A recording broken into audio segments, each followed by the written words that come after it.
Hello, Hogziller here again. In today's video, I will be covering my tips and tricks on how to survive the Cold War era for Tropico 6. If you like these kind of videos, press that like button. If you have a question, leave a comment below so I can reply, and please subscribe to my channel. The first tip to mention is once you enter the Cold War era is to get to building your tourism right away. Tourism is one of the most overpowered mechanics in the game. Tourism allows people to come to your island, stay at hotels, and overpay for entertainment buildings. This should be one of the first things you do when you reach the Cold War era. You should be focusing on it even if it is a small setup. Make sure you research additional work modes for the tourist port, casino, and snorkel bay. For the hotel, be sure to change the work mode to Hotel Camerot to get additional tourist spots in those hotels on your island. Be sure to build 2 tourist ports, one with each work mode. Build a golf course and a second one if you can with the club membership required work mode, a casino with the double or nothing work mode, a gourmet restaurant, and a couple snorkel bays with the allow wild catches work mode. Plus build a fun fair pier for your children tourists. For all entertainment buildings that you associate with tourism, be sure to max the budget and select the tourist only checkbox to get 6 times the normal fee and watch the money roll in. The second tip is build your power plant. I know I mentioned in the World Wars era video that the power plant was not needed at that time, but it is definitely needed now in the Cold War era.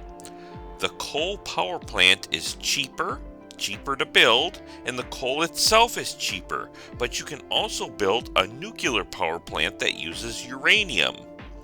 You will need power for several buildings on the island, and if you need to extend the range of your power plant, don't be afraid to build a substation. The third tip is build metro stations. Metro stations are a little similar to bus garages, except you don't need workers to drive a bus, plus you can place as many as you want on your island. But keep in mind, the more you place, the longer the citizens will stay on them until they get off at their final destinations. Also, citizens can only travel to other metro stations within the same island. This is usually not a problem, but if it is, then a bus garage is the only way to go if the 2 islands are connected by a road. The fourth tip is add to your economy by building a car factory and a uranium mine. Plus, build a furniture factory if you have not previously built a shipyard. Cars are the highest priced item you can export in the entire game. You will need the steel and rubber. Uranium is one of the highest priced raw resource items you can export along with gold, plus it is simple as just mining the resource and delivering it to the port with no need to send it to another building to be processed. The reason I only say build furniture if you don't have a shipyard is because the export price between furniture and boats is so close that it's not worth messing around with the supply chain to make a switch on using your planks on furniture versus a shipyard. The fifth tip surrounds housing. In the previous 2 installments, we stuck with the bunkhouse for housing. Now we can start building the Conventilo. The Conventilo will house large numbers of citizens, can be built for cheap, and they don't take up too much space. I even recommend demolishing bunkhouses and replacing them with the Conventilo if there is space and you have the money.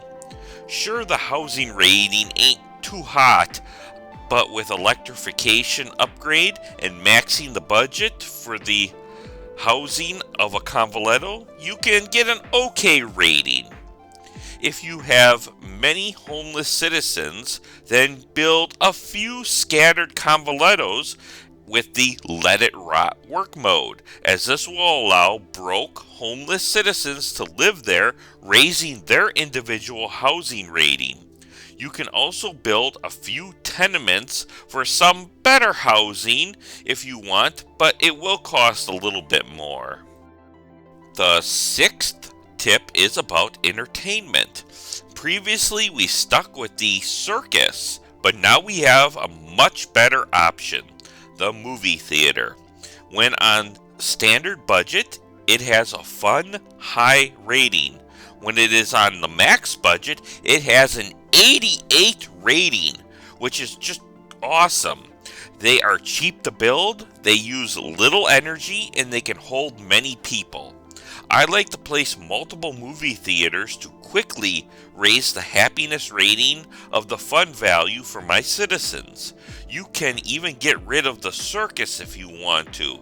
The only other entertainment building I partially recommend is the Snorkel Bay.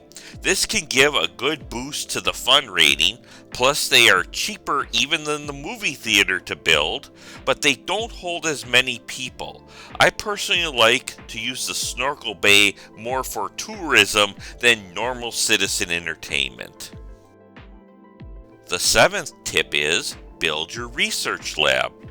Building a research lab will rapidly increase your knowledge point generation.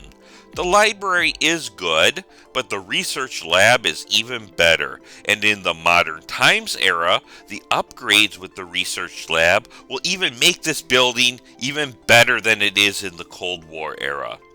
You can research edicts or work modes at a rapid pace when you have a research lab building built. The eighth tip is building your hospital and maybe your cathedral.